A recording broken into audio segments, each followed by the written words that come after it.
Pemirsa, SEA Games 31 digelar di Vietnam mulai 12 Mei mendatang. Hewan mamalia seperti sapi bernama Saola ini terpilih sebagai maskot SEA Games Vietnam 2021.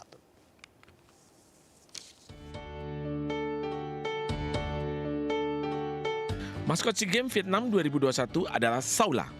Saola adalah hewan mamalia seperti sapi yang sangat langka dan hanya ditemukan di hutan Vietnam dan Laos.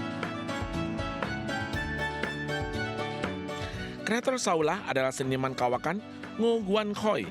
Saola memiliki dua tanduk lurus meruncing ke atas, mirip kuda unicorn dalam film animasi. Bedanya, Saola punya dua tanduk, sementara unicorn hanya satu tanduk. Riêng bản thân tôi cũng đã có hàng trăm cái bức vẽ mà. Saola merupakan satwa langka dan masuk dalam buku merah di Vietnam. Karakter Saola merefleksikan sosok yang ramah, fleksibel, serta cakap, sebagaimana para atlet yang tampil di arena.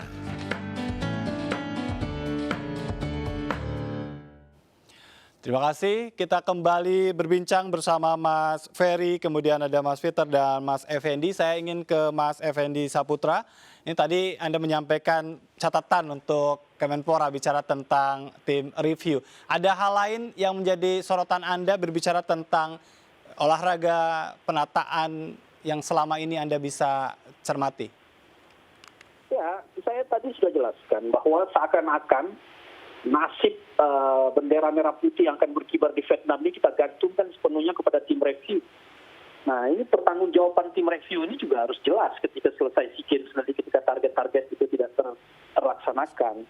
Nah, ini yang menjadi pertanyaan besar juga buat kita-kita, karena saya jujur aja banyak teman-teman atlet itu yang menyampaikan keluh kesah mereka tidak diberangkatkan dengan penilaian yang sangat subjektif menurut mereka. Baiknya seperti kan apa seleksi atau pengiriman para atlet ke event-event besar seperti SEA Games ini? Ya tadi kan Pak Ferry Kono juga bilang bahwa silat itu dikerjain lah dalam tanda kutip bla bla bla. Itu kan mengurangi potensi medali emas. Kenapa nggak kita berangkatkan aja banyak-banyak atlet kita yang paling tidak seleksinya adalah berdasarkan hasil terakhir di PON.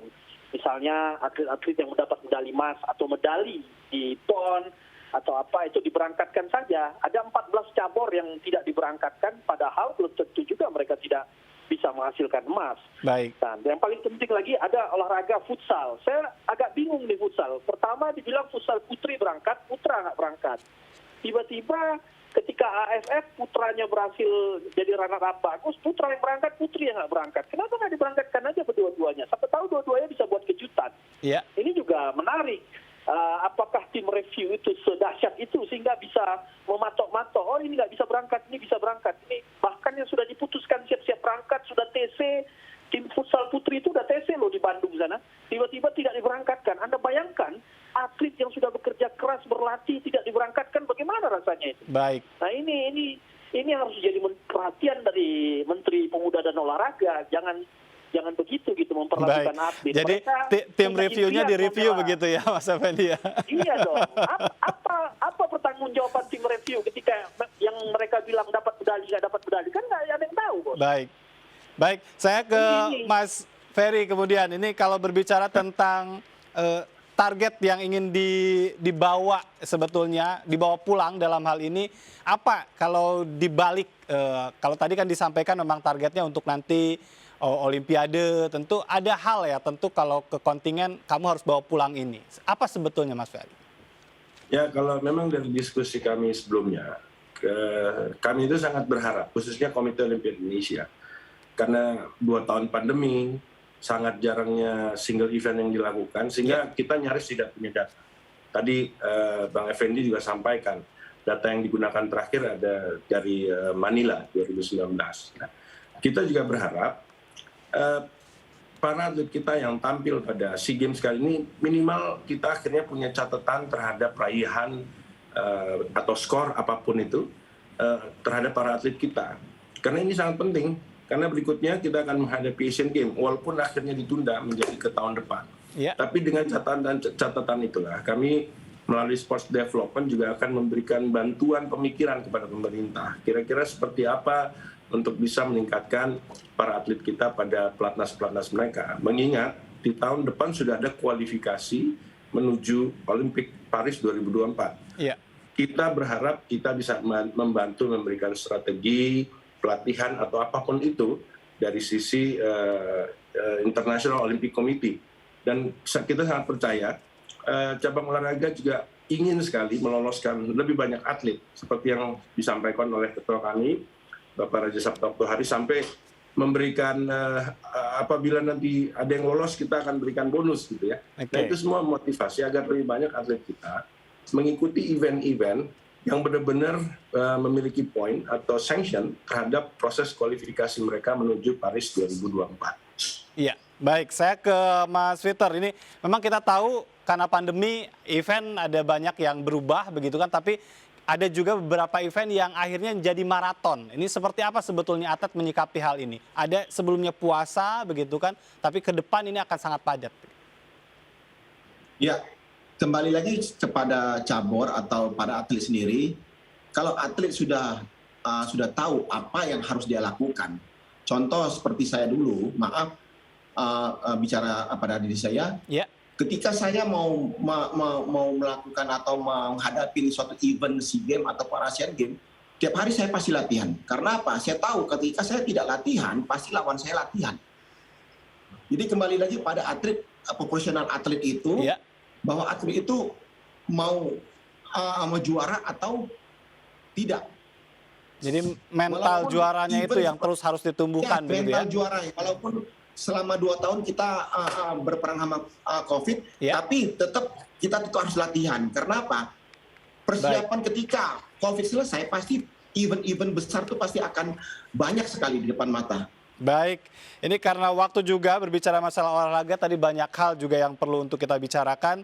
Tapi terakhir saya ingin minta komentarnya bicara tentang harapan 3 besar dari Mas Effendi terlebih dahulu. Apakah ini satu hal yang memang pantas disandangkan atau terlalu berlebihan dalam kondisi seperti sekarang? Mas Effendi silakan.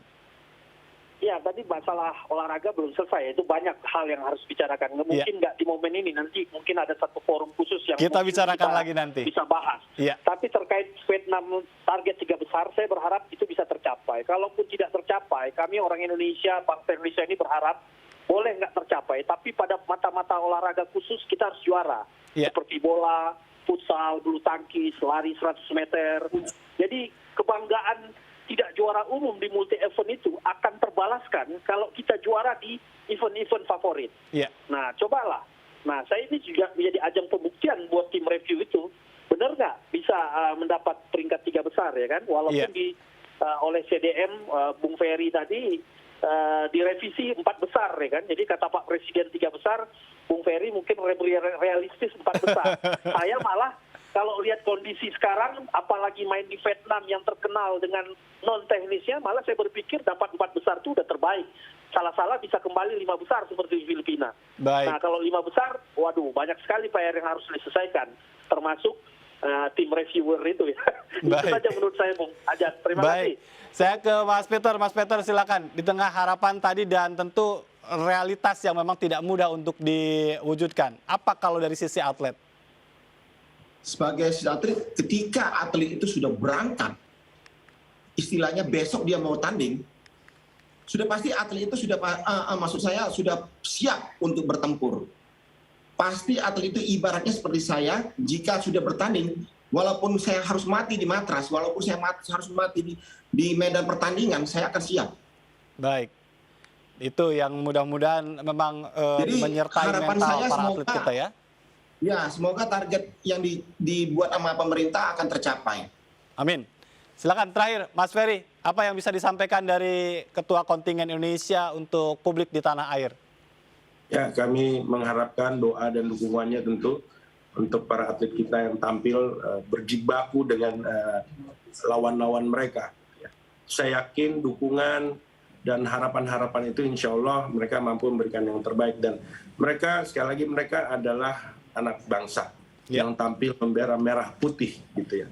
Apapun hasilnya bagi saya, kita harus lebih menghargai upaya mereka menuju ke titik ini dan untuk event-event di masa depan. Baik, kita doakan semua tentu saja ya, termasuk juga timnas Garuda yang sedang bertanding melawan Timor Leste malam hari ini. Kabarnya sudah 2-0 nih, mudah-mudahan bisa meraih poin penuh. Terima kasih Mas Peter, terima kasih Mas Ferry, terima kasih, dan Mas Effendi, terima kasih. Salam olahraga, selamat malam, salam sehat untuk semua. Selamat bertanding Mas Ferry. Dan pemirsa, usai sudah MNC News Prime hari ini, mari berbagi untuk masyarakat yang terdampak bencana di tanah air melalui MNC Peduli. Tetap patuhi protokol kesehatan. Saya Jatuh Ratma, sampai jumpa.